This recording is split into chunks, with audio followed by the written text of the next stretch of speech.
Ukraine और रूस की लड़ाई अभी भी जारी है। रशिया लगातार यूक्रेन पे हमला कर रहा है। अब हम समझते हैं कि जहां यूएसए ने, यूके ने प्रतिबंध लगा दिए हैं रशिया के ऊपर, रशिया ने एक जवाब दिया है। रशिया ने कहा है जो भैया हम पे सैंक्शन लगा रहे हैं आप, वो आपके लिए ही घातक है। उल्टा आपको बता दें कि 600 से भी ज़्यादा सैंक्शन लग चुके हैं रशिया के ऊपर, और समझते हैं कि फर्टिलाइजर पे भी अब सैंक्शन लग चुका है। थोड़ा और समझते हैं कि इससे चीज़ें और क्या महंगी होगी। आप अगर ये सोच कर बैठे हैं कि सिर्फ तेल ही महंगा होगा तो आप गलत हैं। खाने पीने की चीज़ें आप सोच रहे हैं कि तेल की वजह से वो महंगी हो जाएंगी, तब भी आप गलत हैं। आपको बता दें कि फर्टिलाइजर जैसे कि खेती के लिए जो हम खाद का इस्तेमाल करते हैं, वाइट वाइट आपने गोल गोल देखे होंगे जो खेतों में फेंके जाते हैं, वो सबसे ज़्यादा रशिया से आते हैं। और सबसे ज़्यादा जो इम्पोर्ट करता है वो ब्राज़ील करता है, और दूसरे नंबर पर भारत करता है। अगर ये इम्पोर्ट नहीं कर पाएंगे हम ठीक से युद्ध की वजह से, तो इससे चीज़ें, तेल तो महंगा होगा ही होगा, प्लस जब ये खेती में और ज़्यादा जब किसान को ये चीज़ें महंगी मिलेगी तो किसान अपना अनाज भी महंगे में बेचेगा।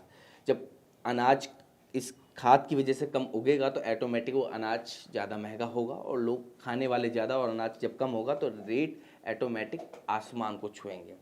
थोड़ा और ये भी समझते हैं कि लगातार रशिया पे प्रतिबंध जो लगते जा रहे हैं, इससे रशिया के भी हालात ठीक नहीं है। कैश की काफ़ी ज़्यादा दिक्कत हो रही है, क्योंकि बैंकों के पास इतना कैश नहीं होता है। ऑनलाइन ट्रांजेक्शन पे काफ़ी दिक्कतें आ रही हैं, इसलिए मैक्सिमम लोग वहाँ के एटीएम के बाहर खड़े होकर पैसा निकालने की सोच रहे हैं, और पैसा प्रॉपर निकल नहीं पा रहा। आप नोटबंदी के हालात अपने देश से भी समझ सकते हैं। जब देश में नोटबंदी के हालात थे तो कितनी लंबी लंबी लाइनें लगी हुई थी एटीएम के बाहर। रशिया में भी वही हालात हैं। युद्ध 17 दिन से भी ज़्यादा चल चुका है। उम्मीद नहीं थी कि इतने दिन भी चल पाएगा, पर लगातार जो प्रतिबंध लगते जा रहे हैं, ये सोच कर कि रशिया अब ठहर जाएगा, अब ठहर जाएगा, पर रशिया लगातार बढ़ता जा रहा है। रशिया की 3 शर्त थी यूक्रेन से, जिसमें से लगभग 1.5 शर्त तो मान चुके हैं यूक्रेन वाले, पर एक शर्त जो आत्मसमर्पण यानी सिलेंडर होने की बात थी, वो अभी तक नहीं मानी गई है।